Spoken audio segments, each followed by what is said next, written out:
अत्यंत दुख पहुंचा जब किसी के पिता, किसी का बेटा, किसी की बहन सुरक्षित नहीं है। सुशासन जो नीतीश कुमार जी का इकबाल था वो लगातार खत्म क्यों होता जा रहा है? कौन चला रहा है सरकार? सवाल पूरे बिहार के अपराधियों का नंगा तांडव ये कब रुकेगा? बिहार सरकार के पूर्व मंत्री और वीआईपी सुप्रीमो मुकेश सहनी के पिता जीतन सहनी की हत्या के बाद बिहार में हाहाकार मच गया है। पप्पू यादव दिल्ली से पटना पहुंचे तो पूरी सरकार को उन्होंने रगड़ दिया। नमस्कार, दर्श न्यूज में आपका स्वागत है। मैं हूं अनुराग।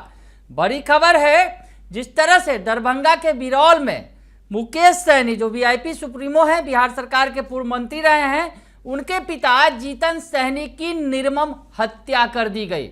हत्या के बाद हंगामा मचा हुआ है और यहां से लेकर दिल्ली तक हंगामा मचा हुआ है। अगर दरभंगा से मामला निकलकर पटना और पटना से दिल्ली तक जो है हंगामा मचा हुआ है।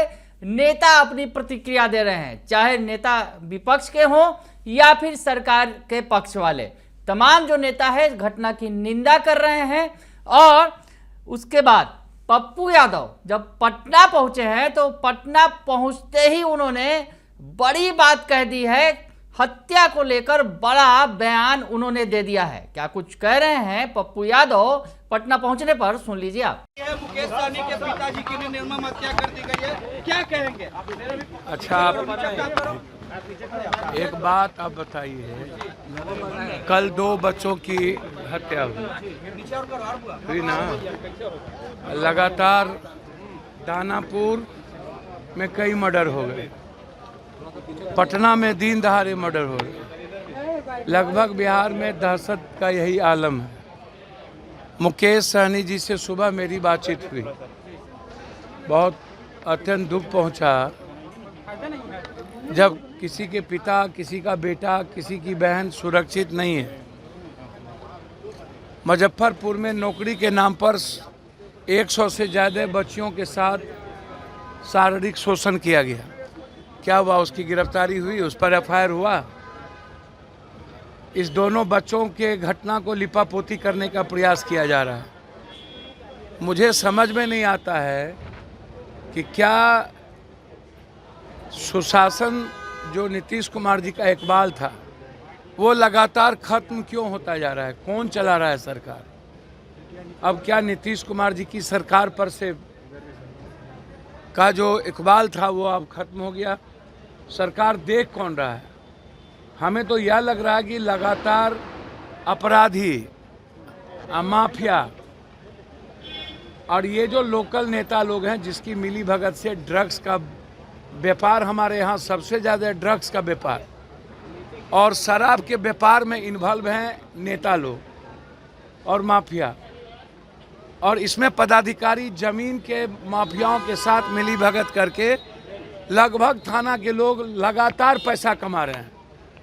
लगभग इसकी भी इंक्वायरी की हम मांग मुख्यमंत्री जी से मिलने का समय मांगे हैं। आज यदि मिल गया तो हम जो थाना प्रभारी इसमें इन्वॉल्व है, मुख्यमंत्री जी को हम एक चिट्ठी, एक लिस्ट देंगे कि कौन कौन लोग इन्वॉल्व हैं।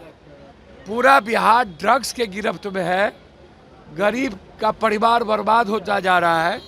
लड़कियों का शोषण लगातार हो रहा है और अपराधी जमीन के मुद्दे को लेकर के जिस तरीके से बिल्डर और जमीन माफिया हत्या पर हत्या करते जा रहा है और बड़ी घटना का अंजाम मुकेश सहनी ही सवाल नहीं है।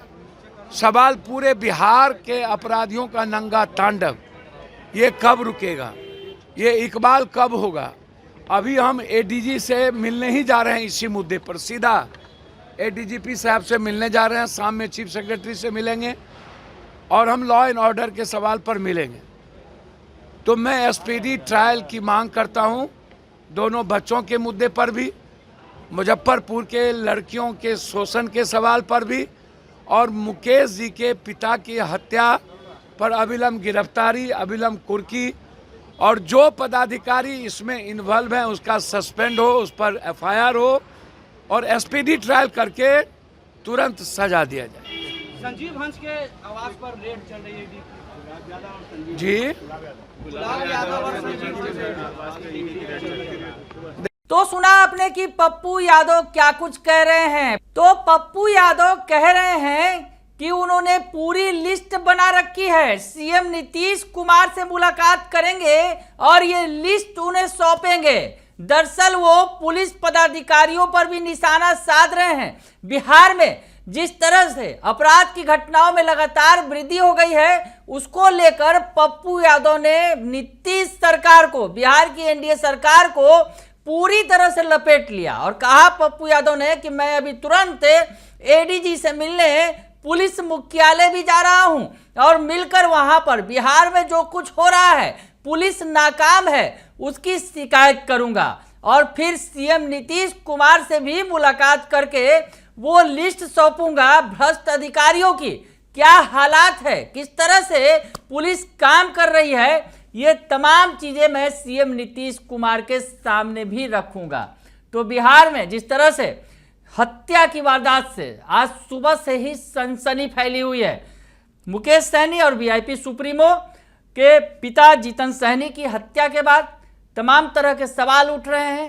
पुलिस की व्यवस्था पर सवाल उठ रहे हैं कि जब खास व्यक्ति के पिता के साथ इस तरह का सलूक होगा तो आम आदमी की क्या बिसात, ये सवाल खड़े हो रहे हैं।